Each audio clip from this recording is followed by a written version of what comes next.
Bienvenue à votre émission Coffre aux idées. Nous continuons nos études sur le trimestre Dieu d'abord. Cette semaine, nous allons découvrir un couple. Un couple qui avait décidé de donner tout à Dieu. Mais l'ont-ils fait? Nous allons le découvrir avec Carole et Evie. Et Evie nous fera la prière.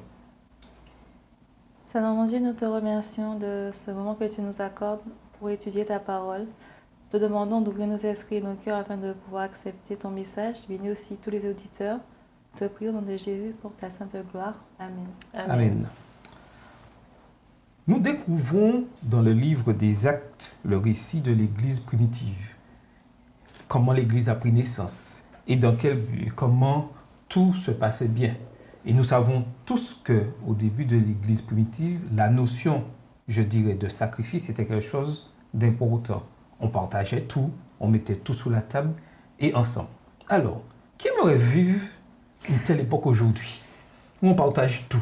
Effectivement, on aurait bien aimé revivre ces moments-là puisque au tout début, enfin, quand on commence un projet en général, c'est tout feu, tout flamme, les choses se passent bien, on a beaucoup d'énergie et malheureusement, au fil du temps, quand on s'installe, on a tendance à perdre ce côté dynamique qu'on avait. Donc c'est sûr que cette période-là, comme c'était au début de l'Église, ça devait être un moment vraiment grisant, tout le monde était excité et puis il y avait aussi cette idée que Jésus allait revenir et il y a tout ça qui faisait un petit peu, qui alimentait un petit peu toute cette énergie. Après, est-ce dire que ça n'existe plus aujourd'hui? Peut-être que ça n'existe plus de la même manière, avec peut-être la même intensité, mais je pense que l'entraide existe encore aujourd'hui. Oui, mais lorsqu'on regarde un peu avant le chapitre 5, acte 4, les versets 34 à 35, on découvre quelque chose qu'aujourd'hui, peut-être, on ne trouve pas. Il est dit, « Car il n'y avait parmi eux aucun indigent. Tous ceux qui possédaient des champs ou des maisons les vendaient, apportaient le prix de ce qu'ils avaient vendu et le déposaient aux pieds des apôtres et l'on faisait des distributions à chacun selon qu'il en avait besoin. » Aujourd'hui, est-ce que cette notion peut encore exister dans nos communautés? C'est vrai que là, ils étaient vraiment coordonnés dans tout ce qu'ils faisaient. Ils faisaient attention vraiment aux autres, à leurs frères et sœurs en Christ. Et c'était tellement naturel qu'il n'y avait pas forcément besoin d'y penser. Alors qu'aujourd'hui, en fait, on s'organise pour que, en fait, on puisse suivre leurs traces, mais différemment. Par exemple, on a le Secours Adventiste qui répond un peu à ses besoins. C'est peut-être pas fait de la même façon, mais disons que c'est la même idée. On n'a pas le côté enthousiaste où en fait on est en communauté, on connaît tout le monde et finalement on voudrait que personne soit dans le besoin. C'est pensé de façon plus, on va dire, théorique, plus, c'est cadré quoi. Alors que c'est pas l'élan du cœur forcément comme à ce moment-là où les gens, sur un coup de tête on va dire, ils vendaient un champ, ils vendaient leur terrain et se disaient tiens, je donne tout pour aider finalement mes frères et sœurs, ma famille. Et voilà, donc je trouve qu'on est sur une autre façon de fonctionner, qui va dire reprend les bases, donc l'aide, mais qui n'est pas faite dans cet enthousiasme primitif. Et je pense aussi qu'il y a l'idée, alors non seulement que l'époque était différente, certes, bien que Dieu ne change pas dans ses principes. Mais je veux dire qu'au niveau social aussi, les choses ont évolué. Ce n'est plus pareil. C'est vrai qu'il y a des aides qui sont proposées à côté, mais il y a aussi cette notion d'introversion aussi qui peut poser problème parce qu'il y a beaucoup de personnes, parce que là, effectivement, c'est bien marqué, il n'y avait parmi eux aucun indigent, mais quand ils avaient des problèmes, ils se les partageaient aussi.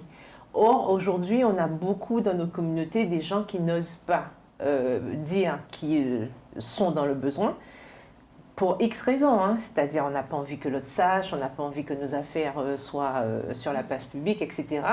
Et ça aussi, ça crée plus d'indigence puisque, comme on ne sait pas, on ne peut pas aller chez chaque personne pour constater. Et si les gens ne disent pas, on ne peut pas savoir. Et ça aussi, ça peut être un frein à cette entraide qu'on aurait pu avoir de manière plus efficace. Tout à fait. Par rapport à ce qu'elle dit, mais en fait, s'ils n'arrivent pas à dire, c'est qu'ils ne se sentent pas forcément en confiance. Parce que je pense qu'ils étaient, on dit, ils étaient qu'un cœur et qu'une âme, en fait. Voilà. Ils étaient tellement proches que, en fait, c'est comme en famille, on ne va pas se gêner de dire j'ai faim, j'ai soif, j'ai besoin de ça, j'ai besoin de ça. Parce qu'on se sent bien, on sait que le regard sera forcément bienveillant sur soi. Dans une famille fonctionnelle. Mais... Et je pense que leur famille était fonctionnelle, c'est aussi ça. Parce que bon, si aujourd'hui, ces mêmes personnes n'arrivent pas forcément à se confier, c'est aussi peut-être qu'elles ne se sentent pas en confiance de le dire, d'être jugées, ou parce que peut-être que c'est vrai, peut-être qu'on va vraiment les juger. Et par rapport à ça, je pense que c'est vraiment un problème, c'est un aspect de fond en fait où eux ils étaient vraiment solides, ils étaient ensemble et ils n'avaient pas peur de partager vraiment tout ce qu'ils avaient, ils passaient beaucoup de temps ensemble et ça crée du lien parce que tu dis qu'on ne sait pas si un tel ou un tel ils sont dans le besoin, mais à force de rester avec Charles, je saurais s'ils sont dans le besoin. Je vais finir par le connaître, je dis mais Charles, mais tu parais un peu fatigué ce matin, est-ce que tu as mangé? Oui, mais il passait cette notion dont tu parles, cette notion de temps, ils passaient du temps ensemble parce que au début, l'église, comment ça fonctionnait? En fait, les gens, ils étaient au même endroit, ils vivaient ensemble, le quotidien était ensemble. Aujourd'hui, ce n'est pas le cas. Chacun a ses activités, on a le travail, on a nos familles, etc. Et c'est pas du tout la même chose. Là, ils vivaient vraiment en communauté. Ils dormaient ensemble, ils s'amusaient ensemble. C'est un petit peu comme le concept des Amish. Vous avez déjà entendu parler de la communauté Amish aux États-Unis, tout ça. Et en fait, ces gens, ils fonctionnent ensemble, d'accord? Ils vont se coucher ensemble, ils se lèvent ensemble. La communauté... Donc, ils sont tout le temps ensemble. C'est sûr que quand on est tout le temps avec quelqu'un, on arrive à mieux gérer et on arrive à savoir les choses. Mais quand on est chacun un petit peu de notre côté, quand on regarde bien, c'est vraiment le sabbat qu'on se retrouve, éventuellement le mercredi soir. Et en plus, il n'y a jamais tout le monde.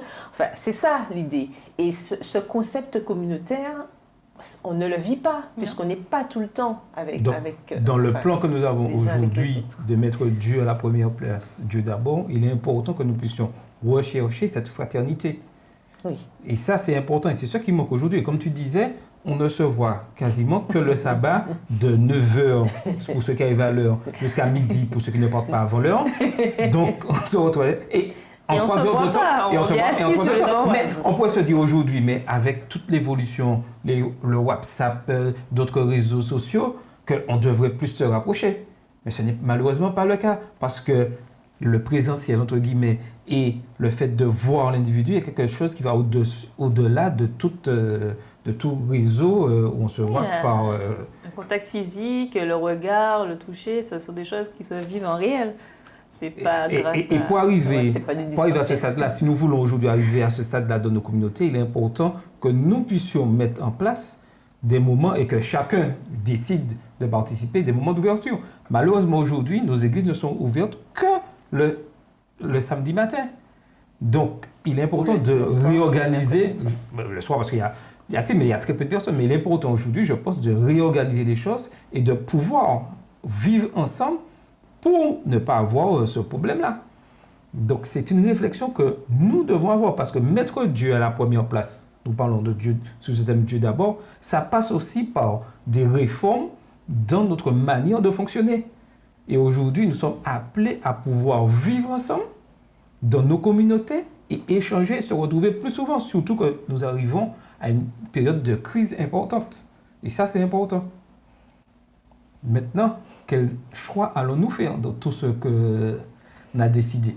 De toute façon, il n'y a rien de nouveau sous le soleil et je pense que, comme le sage l'a dit, ce qui s'est fait hier se fait encore aujourd'hui et se fera demain. Donc, je pense que justement cette préparation, puisqu'on parle de préparation pour la crise finale, etc., je pense que ce côté préparation, justement, avant le retour de Jésus, je pense aussi que ça rentre dans ce cadre-là.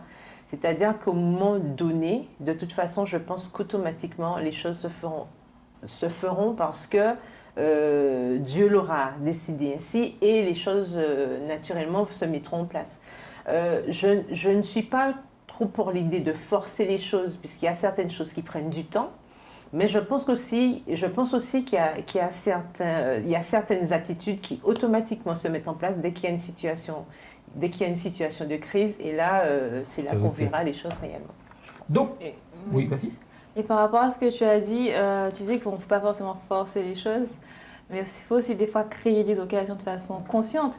Il y a des fois, on laisse les choses se faire naturellement. Et des fois, on devrait aussi prendre cette initiative de se dire, bon, dans ma communauté, j'aurais aimé qu'on se voit plus souvent. Oui, aussi. Et consciemment, de créer des occasions.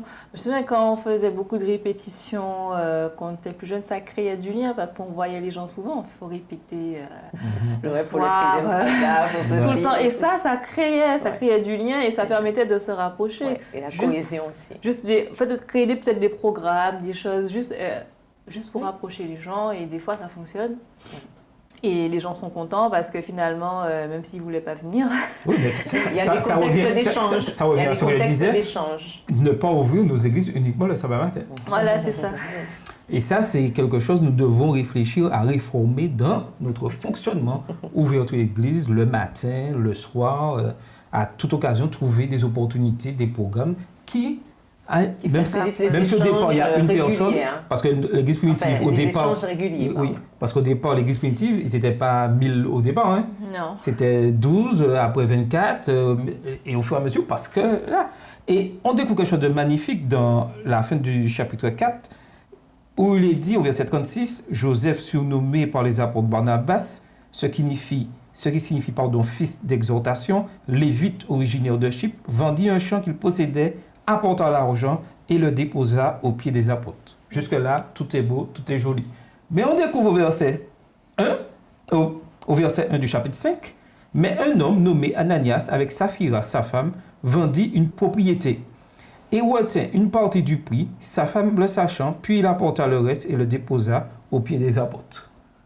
Donc là, on remarque déjà, peut-être tout est beau à vue extérieure dans l'église primitive, mais on découvre quand même que l'esprit du malin est toujours là. On a pu penser que c'est l'église primitive, tout est beau, tout est joli, et que tout le monde pense pareil. Et là, on découvre un couple, Ananias et Saphira, qui décident eux aussi de vendre leur propriété, mais il y a un petit hic. Ils décident de garder une partie de l'argent. Pourquoi pensez-vous? C'était quoi le problème?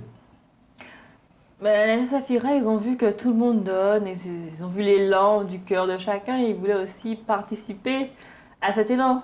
Le seul problème, c'est qu'ils aimaient l'argent. Trop. Ils aimaient l'argent, ils voulaient garder pour eux, ils voulaient pas tout donner, mais en même temps, ils voulaient qu'on les voie un petit peu comme des... Alors, j'ai une question pour vous. Je comprends ce que je dis. La question, était-il vraiment sincère dès le départ? Ou... Qu'en pensez-vous? Était-il vraiment sincère? Certes, il était sincère, mais le fait de voir les chiffres, parce qu'on pourrait penser qu'au départ, il pensait vendre le terrain à un certain prix, que je dirais exagéré 200 €, et finalement, en vendant le terrain, en faisant ce vœu, on vend le terrain, au lieu de 200 €, ils reçoivent 2000 €. Comprenez bien que ce n'est pas la même chose. Si vous savez que votre terrain vaut 200 € et vous le prévoyez de le vendre et finalement vous le vendez 2000 € et que vous avez promis à Dieu de donner 2000 € et la totalité, dans votre tête au départ c'était 200 et finalement c'est 2000 et vous dites est-ce vraiment ce que Dieu demande? Alors soit c'est parce que finalement depuis le départ ils se sont dit la motivation n'était pas la bonne, c'est-à-dire que c'était pas juste un cœur tellement bon, tellement généreux qu'ils voulaient vraiment tout donner. Soit c'était juste parce qu'en fait, ils voulaient s'attirer la considération de la communauté. Ou, comme tu dis, à la dernière minute, ils se sont dit, mais mince, waouh, ça fait une belle somme. On pourrait peut-être faire ça avec. Et puis finalement, depuis longtemps, il faut payer des enfants. Donc on va prendre cette partie-là. Le Seigneur est bon, il va comprendre. Mais on ne va rien dire, par contre. Oui. Et je pense, alors, je n'irai pas sur le terrain de la sincérité, mais je vais plutôt dire que pour moi, ils avaient la volonté. Ils avaient probablement cette volonté de vouloir faire comme les autres, puisqu'on aime bien copier sur les autres. On voit X, Y faire, on veut faire aussi, sans forcément analyser et voir si on peut aller jusqu'au bout de la démarche. Parce que pour moi, la sincérité, on part d'un point A et on va au point B, sans déroger à ce qu'on a décidé. Pour moi, c'est ça la sincérité. Quand on est sincère, on va jusqu'au bout. Quand on s'arrête en chemin, c'est qu'au départ, il y avait quelque chose qui clochait dans ce qu'on avait envie de faire. Et pour moi, ce n'est pas sincère. Ce qui est sincère ne se limite pas à nos sentiments. Ah ben tiens, aujourd'hui je suis comme ça, demain je suis comme ça. Cette ambivalence, non, on n'est pas comme les caméléons, on change d'avis en fonction de la situation, en fonction du contexte. J'ai décidé d'offrir à Dieu ça. Jusqu'au bout, quoi qu'il arrive, j'offre à Dieu ça. C'est comme ça. Donc, si je suis sincère. Par contre, si c'est une simple question de volonté ou d'envie ou de « Ah oui, mais j'ai vu X se faire, alors je veux faire aussi, envie de bien se faire voir, peut-être qui sait, s'attirer les faveurs de… » Si on est dans ce contexte-là, forcément, on aura toujours quelque chose à un moment donné qui va nous faire penser que. Et c'est un petit peu le problème qu'on avait avec la dîme et les offrandes. Hein, à partir du moment où on commence à se dire « Oui, mais… ouais, mais je peux faire le bien avec la dîme. » Je commence à me poser un tas de questions qu'on ne m'a pas demandé de me poser, puisque tout ce qu'on m'a demandé de faire, c'est de ramener à la maison du trésor les dîmes et les offrandes. Mais je veux dire, à partir du moment où je commence à interroger ma propre initiative, c'est qu'au départ, il y avait un problème, puisqu'on ne m'a rien demandé en fait. Est-ce qu'on avait demandé quelque chose à Anania et Saphira? Non. D'accord? Ils ont décidé, donc c'est trois qui a décidé. Alors pourquoi justement au milieu, en cours de route, s'arrêter? C'est qu'il y avait un problème au départ sur cette motivation, sur ce qui t'a poussé à vouloir faire ça. Tout à fait. Et ça, c'est important. Mais le verset 3 du chapitre 5 nous donne une réponse du problème. Pierre dit, Ananias, pourquoi Satan a-t-il rempli ton cœur au point que tu mentes au Saint-Esprit et que tu aies retenu une partie du prix du champ? Donc, on comprend que le problème, c'est Satan qui met une mauvaise influence, de mauvaises choses dans notre cœur et qui amène à ce que, des fois, nous biaisons avec la vérité et que nous cherchons des fois à nous faire voir. Donc, comment pouvoir, je dirais, empêcher Satan d'accomplir son œuvre dans notre cœur? Il faut mettre des garde-fous. C'est-à-dire qu'il faut se protéger avec l'intelligence que Dieu nous donne, la possibilité qu'il nous donne grâce à sa parole de pouvoir alimenter tous les jours cette conviction qu'il met en nous, alimenter notre foi et augmenter notre confiance en lui. Parce que si on ne fait pas ça, en fait, on est un petit peu perdu. Hein. Enfin, je dis un petit peu, on est perdu, puisque s'il n'y a pas Dieu, en fait, on ne peut pas y arriver, puisque le malin, il porte bien son nom. Et tout à fait. Et je pense qu'il faut peut-être aussi savoir dire non dès le départ. Parce que des fois, je pense que l'idée a germé dans son cerveau. Et puis il s'est dit, non, c'est pas bon. Mais quand même, il a continué à y penser. Et puis au lieu de complètement essayer de penser à autre chose ou de prendre sa Bible et de dire, non, il faut respecter les vœux qu'on fait, ben, il a entretenu peut-être l'idée. Il a cogité dessus et puis finalement il s'est dit mais finalement c'est pas si grave.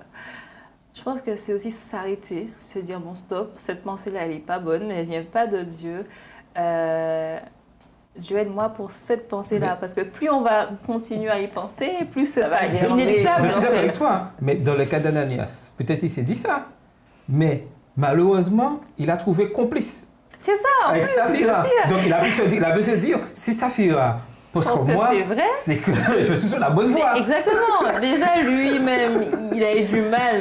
Le garde-fou qui aurait pu être sa femme, parce que c'est aussi elle que Dieu a mis à ses côtés pour l'aider, l'emmener vers le ciel. Mais finalement, elle n'a pas joué son rôle correctement, parce que c'était à elle aussi de lui dire, mais non, là, tu te trompes, là…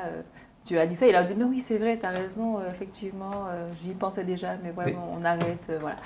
Et même des fois, en tant que jeune, on demande conseil, mais on sait des fois que c'est pas bon. Mais selon nos amis, des fois on sélectionne les bons amis pour se conforter. Voilà, et on se dit, mais non, mais si la majorité pense comme ça, donc en gros, si la majorité dit de ne pas verser 10 000 offrandes, si la majorité dit de... C'est que quand même, il y a quand même quelque chose de bon dedans. Alors que je sais que la parole de Dieu, mais on cherche le plus souvent...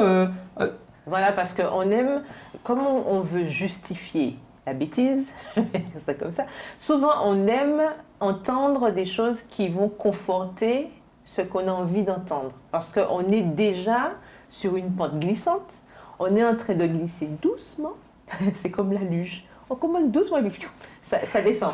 Ben, c'est exactement ça. Donc on est dans une phase, on est en train d'avancer au fur et à mesure. Et le problème, c'est que souvent, on est dérangé par une idée, un avis qui va aller dans l'autre sens de ce qu'on pense. Parce qu'on est déjà tellement convaincu que ce qu'on veut faire, c'est bien, que lorsque quelqu'un nous dit « attention, ce que tu fais n'est pas bien » ou « tu vas, non, tu es sur un terrain glissant », on n'est pas d'accord. Parfois, on se fâche avec la personne, on ne veut plus l'entendre, on est dans une situation de rébellion parce que on veut se convaincre que ce qu'on croit, c'est ça. Oui, mais ça, je comprends ce que tu dis, mais lorsque quelqu'un vient me voir et me dit, est-ce que j'utilise la parole de Dieu pour contredire, pour mettre la personne en garde, ou est-ce que je me laisse glisser dans son avis, ou même si ma femme ou mon mari va dans une mauvaise direction, mais c'est ma femme ou mon mari, il faut quand même que je le suive. Non, Qu'est-ce qui passe en premier? Est-ce que c'est ma relation avec cette personne ou ma relation avec Dieu? Ben justement, on a cet exemple. Bon, malheureusement, Adam n'a pas pu faire ce choix-là, malheureusement, mais on a l'exemple de Job, par exemple. Quand sa femme est venue le voir pour lui dire, bon, maudit Dieu, etc., Job est resté ferme dans ses convictions. Et c'est tout, c'est là aussi l'astuce de cette relation personnelle. On n'arrête pas d'insister là-dessus, hein, quasiment chaque semaine, cette relation personnelle qu'il faut avoir avec Dieu pour éviter ce genre d'écueil, justement, pour que lorsque je me retrouve face à une situation de tentation intense, que je puisse, malgré les conseils d'X, Y ou Z, que je puisse résister à l'envie de continuer vers ce chemin dangereux, d'accord, et que je puisse dire non. Et je suis d'accord quand Evie dit, ben, si dès le départ on dit non, déjà pour moi c'est le garde-fou aussi. C'est-à-dire que je sais que ce n'est pas bien. Non dès le départ. On m'invite à un endroit où je sais de toute façon que ça ne va pas être pour mon bien. Je dis non. Et quand je dis non, je continue dans mon non. C'est surtout ça. Même si on m'influence à droite à gauche, je continue dans mon non parce que je sais que c'est ma relation avec Dieu. Et je sais que si je vais dans cette direction, j'aurai à le regretter. Donc pourquoi j'irai là?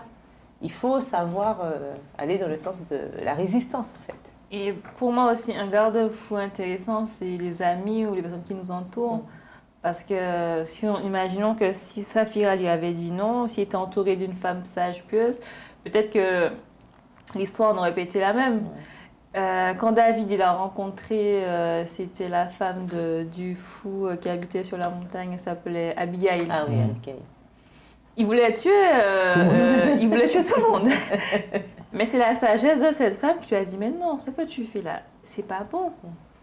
Quand tu seras roi, tu vas regretter ce que tu viens de faire. Alors, non, ne fais pas ça. C'est parce que Dieu t'a demandé de faire. Et David l'a écouté. David avait déjà pris tous ses hommes armés. Ils étaient en train de monter pour pouvoir tuer tout le monde. Et c'est la femme j'ai oublié son nom de cet homme-là, qui lui a dit non, ne fais pas ça. Et c'était la voix du Seigneur qui a parlé à travers cette femme. Donc si on a des personnes qui sont animées du Saint-Esprit qui nous entourent, c'est aussi des perles, des garde-fous pour nous empêcher d'aller dans des chemins qui ne sont pas faits pour nous. Il est important d'être bien entouré. Ah oui, voilà. C'est super important. Et puis d'être à l'écoute aussi, parce que Dieu peut nous parler à travers... Tout à fait. Mais revenons à Ananias et Saphira. Ok, ils ont bien manigancé leur truc et on découvre que les deux sont victimes, je dirais, d'un décès prématuré et très brusque. Alors, pensez-vous que la sanction de Dieu est vraiment trop dure? Non, puisque la Bible nous rappelle que le péché contre le Saint-Esprit est le seul péché impardonnable. Ouais. Donc à partir du moment où, parce que Dieu connaît tout, de toute façon il est omniscient, donc si ils ont eu cette sentence, d'accord, et c'est pas la première fois que nous voyons Dieu accomplir une sentence immédiate sur quelqu'un qui avait commis une faute. Mais ma question est donc, aujourd'hui, pourquoi Dieu n'agit-il pas, entre guillemets, de la même manière? Qui dit ça? Ah, je sais Qui pas. dit ça? On ne le Ça sait peut pas. On voit pas. On ne le sait pas. Et je pense que quand Dieu agit ainsi, c'est qu'il connaît déjà le cœur de la personne et il ne fait que confirmer ce qu'on sait déjà. Quand on pêche contre Dieu, ben, on a la sentence qui va avec. En tout cas, c'était pas aussi spectaculaire. Enfin, en tout cas, aujourd'hui, c'est pas aussi spectaculaire. Hein, parce que ils sont arrivés, ils ont expiré. Alors, c'était très rapide. Et en fait, on lit au verset 11 qu'une grande crainte s'empara de toute l'assemblée et de tous ceux qui apprirent ces choses. Donc, en fait, les gens ont tous dit, mince, je veux surtout pas qu'on fasse pareil. Parce que ça c'était pédagogique aussi. C'était pédagogique. Alors, je me dis, oui, c'était peut-être l'idée. Mais on était dans un contexte bien précis. Rappelez-vous que nous sommes au début de l'Église. C'est ça. Et qu'il fallait qu'il y ait des gardes. Il fallait marquer le coup. Et ça, parce que imaginez-vous un instant que Dieu qui sait tout ait laissé cette chose grandir comme ça dans l'Église. Comme une gangrène. Comme une gangrène, ça aurait été terrible. Mais aujourd'hui, le Dieu d'hier, c'est toujours le même Dieu. Et même là, parce qu'il y a beaucoup de gens qui disent qu'il y a le Dieu de l'Ancien et du Nouveau Testament, mais là, c'est plutôt le Dieu de l'Ancien Testament. Non, mais c'est en tout cas par rapport à la vision des personnes qui disent ça. Parce que dans Exode, etc., les gens mouraient très vite. Parce que, bon, si... Ah oui, tu touchais l'ange, tu étais à terre. Hein. Ah oui, ça c'est sûr. Isa, voilà, il est mort très vite. Et on dit que ça, c'est le Dieu de l'Ancien Testament, mais Dieu, en fait, c'est toujours le même. Heureusement, il y a l'histoire dans le Nouveau. Exactement, voilà.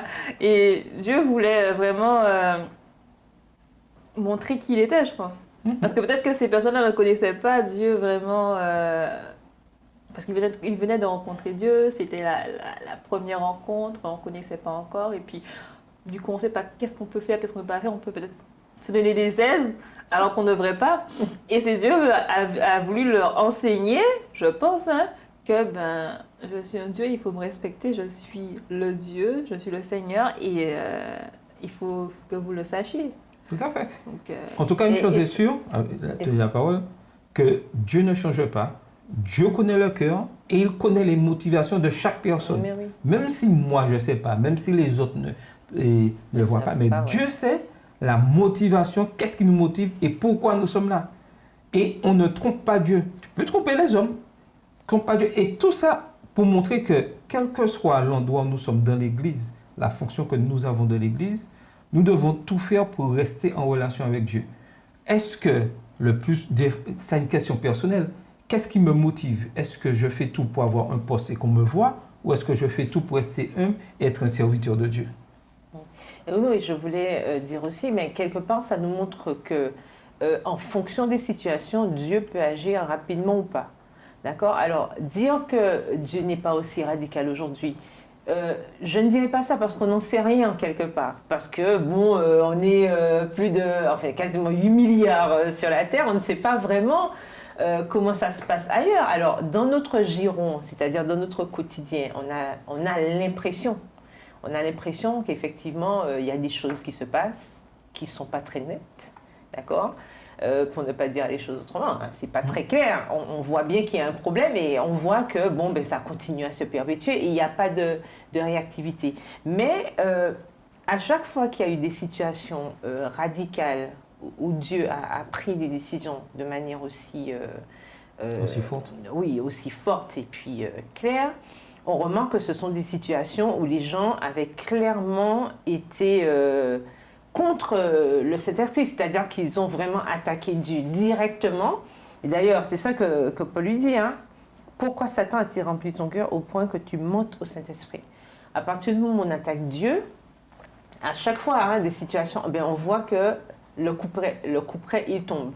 Et ça devrait nous faire nous poser la question, puisque le péché contre le Saint-Esprit, effectivement, voilà, mène à la mort. Mais se dire que, justement, ça montre la laideur du péché, il faut faire attention parce qu'on ne sait pas. On ne sait pas qu'est-ce qu'on peut commettre qui pourrait pousser Dieu à avoir, justement, à prendre cette décision. Et surtout, alors c'était aussi pédagogique, mais ça doit nous pousser à réfléchir quant à certes, nos motivations et puis notre façon de faire les choses pour essayer de tromper, mais effectivement, on ne trompe pas Dieu. Et ça, il faut s'en souvenir quand on a comme idée de toujours vouloir faire des entourloupes. Il faut faire attention parce qu'on se rend compte que même Dieu a ses limites. Tout à fait. Et il y a une chose importante pour conclure que nous devons comprendre. Je précise, quand je dis à ses limites, sa patience a des limites. Tout à fait.